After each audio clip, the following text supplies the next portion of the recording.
Ici au Sénégal, on ne parle pas encore de manière officielle de troisième mandat, mais la question, elle est toujours là. Il y a des suspicions. Le président de la République maintient son ni oui ni non.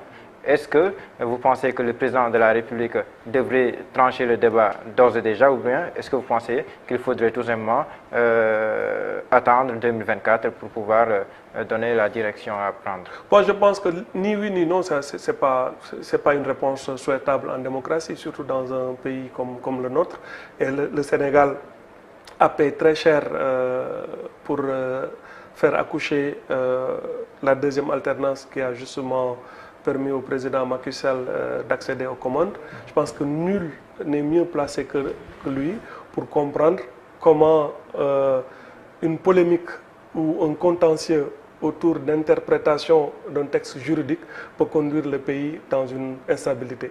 Je pense que pour la postérité, il doit être très très conscient de son rôle dans l'histoire et que le Sénégal a une trajectoire démocratique qui a été portée par des acteurs depuis très très longtemps. La gauche, des syndicats, je veux dire, pour ne prendre qu'un exemple, depuis au moins 1968, les Sénégalais n'ont jamais cessé de se battre pour toujours avoir des gains démocratiques et aboutir à ces deux alternances qui ont été unanimement saluées à l'époque.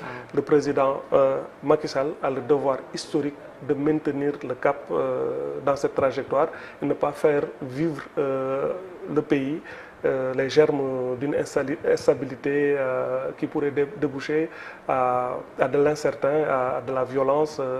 Ça ne l'honorerait pas, ça n'honorerait pas sa trajectoire. Le Sénégal est considéré aujourd'hui par beaucoup d'observateurs comme une sorte d'îlot de paix au milieu de tout ce que nous voyons au niveau de la sous-région. Donc, géopolitiquement parlant, quelle devrait être la posture du Sénégal pour consolider son statut présent? Mais justement, c'est-à-dire que si le Sénégal au vu de sa trajectoire, renforce sa feuille de route démocratique, je veux dire, s'entoure d'institutions fortes, mais le Sénégal est bien placé pour être dans une bonne rampe de lancement. Donc, plus que, voilà, cette stabilité, cette tradition d'absence de coup d'État fait partie, en fait, même des indicateurs qui font que les bailleurs de fonds voilà, reconnaissent la signature du Sénégal, qui est une assez bonne signature. Les promesses ou les découvertes de pétrole et de gaz placent le pays dans une très bonne rampe. Maintenant, ce qu'il faut, c'est renforcer cette démocratie-là, en faire même un outil de soft power, un outil d'influence diplomatique qui ferait que le Sénégal a tous les atouts pour prendre le leadership dans la sous-région et transformer ce leadership en opportunité démocratique, en opportunité économique plutôt, où on verrait le président de la République du Sénégal, quand il va se déplacer, créer d'abord au niveau national des capitaines d'industrie ou les renforcer, ou aussi créer des capitaines d'industrie en Guinée-Bissau, en Gambie, voilà, au Mali, du fait justement de ce leadership moral, politique et qu'il faut transformer en opportunité économique. On a tous les atouts pour le faire. On a une chance historique, après les deux alternances, d'investir dans ce créneau porteur. Il serait très très dommageable de passer à côté de l'histoire et de perdre cette opportunité-là. Pour ne pas perdre cette opportunité-là, est-ce qu'il faudrait revoir le financement des partis politiques? Oui, c'est un vieux serpent de mer, le financement des partis politiques. Il y a énormément de littérature qui a été consacrée à cela, mais je pense que cela n'a jamais été discuté de manière sérieuse.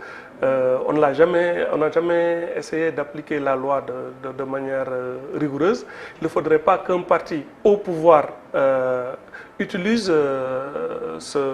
brandisse un texte par rapport au financement pour combattre un autre parti, cela n'honorerait pas la démocratie. Il faudrait que tous les partis soient d'égale dignité, qu'on joue le jeu, qu'il y ait une reddition des comptes pour tous les partis et qu'on n'utilise pas les moyens de l'État ou bien proclamer beaucoup de bonnes intentions une fois qu'on est dans l'opposition et après quand on arrive au pouvoir faire le contraire.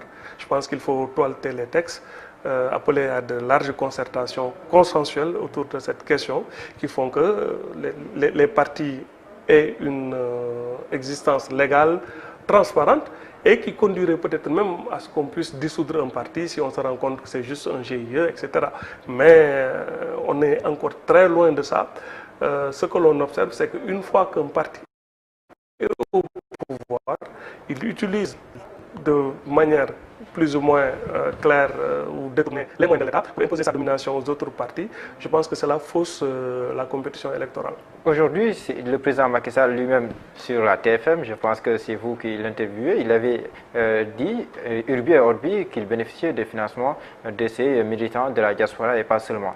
Et quelques années après, on reproche cela à Ousmane Sonko et au PASTEF. Est-ce que cette démarche vous paraît cohérente? En tout cas, elle est problématique à plusieurs égards. Je me souviens parfaitement de cet entretien. C'était si on en parlait, effectivement, je lui avais posé la question avec mon confrère Alassane Samba Diop. Et c'est une des émissions qui, à mon avis, modestement, a largement contribué à l'époque à présidentialiser Macky Sall. Plusieurs fois, on retombe sur le net sur de petites pépites qui nous avaient nous-mêmes échappé. On retrouve maintenant ce qu'on appelle la VAR, etc., qui, à mon avis, est un très bon outil pour rattraper quelqu'un par la patrouille. Quand on dit une chose et son contraire ou qu'on oublie qu'on a déjà eu une position. Bref, à condition évidemment que cela soit mis dans le bon contexte, parce qu'aussi il y a certaines VAR où on met des extraits totalement hors contexte. Ça peut faire dire une chose et son contraire. Bref, pour répondre... Mais cette VAR-là, elle est dans son contexte. Même, elle est complètement dans son contexte. Il avait reconnu que beaucoup de nos compatriotes de la diaspora avaient contribué à le financer et que, par définition, un parti qui est dans l'opposition n'a pas de moyens, etc. Alors, à mon sens, cette sortie contre le PASTEF devrait être... on aurait pu éviter ça. D'abord, sur le plan purement de la communication, à mon humble avis, ça a replacé le PASTEF au centre de l'attention, de l'attention médiatique et de l'attention politique. Et vous savez, en politique, il y a des hommes politiques qui pensent que leur aura est proportionnelle à ce qu'on appellerait l'unité de bruit médiatique. C'est-à-dire, plus on parle d'eux, que ce soit en bien ou en mal, plus ça augmente leur aura, leur donne de la visibilité. Et je pense que le pouvoir de Macky Sall est en train de tomber dans le piège que lui tendent les militants du PASTEF, qui ne sont pas idiots, qui ont très bien compris comment se servir des médias, des réseaux sociaux, des médias mainstream. Et Ousmane Sonko ne perd rien, absolument rien, à se voir victimisé, à se voir catalogué comme l'ennemi principal numéro 1. Pour quelqu'un qui a été viré de la fonction publique il y a moins de 3 ans, en 2016, en 2016 maintenant 4 ans peut-être, voilà, c'est totalement inespéré. Et plus le pouvoir, d'une manière détournée ou d'une manière frontale, se focalisera sur le PASTEF, plus cela donnera de la crédibilité à Ousmane Sonko. Et pour ma part, je trouve que c'est bien. À un moment où on trouve que le parti au pouvoir a une sorte de volonté hégémonique et que l'opposition a presque disparu du Sénégal, il est bon qu'il y ait des partis politiques qui sont là, qui résistent, parce que la pire sanction qui pourrait arriver au Sénégal, c'est qu'on ait un parti politique au pouvoir qui déroulerait roue libre et qui aurait réussi, comme ils le disent, à réduire l'opposition à sa plus simple expression. Réduire une opposition à la plus simple expression n'est pas le meilleur signe de vitalité pour une démocratie. Mais au vu des enjeux géopolitiques avec le pétrole et le gaz, les enjeux sécuritaires, est-ce qu'il ne faudrait pas, d'une manière définitive, régler ce problème-là lié au financement des partis politiques? Mais totalement, sur le texte, sur le papier, oui, il faudrait le faire. Mais à mon sens, ce que j'essaie d'expliquer, c'est qu'il ne faut pas qu'on ait l'impression que les textes sont brandis contre un parti politique donné. Il faudrait être transparent, que tous les partis soient logés à la même enseigne.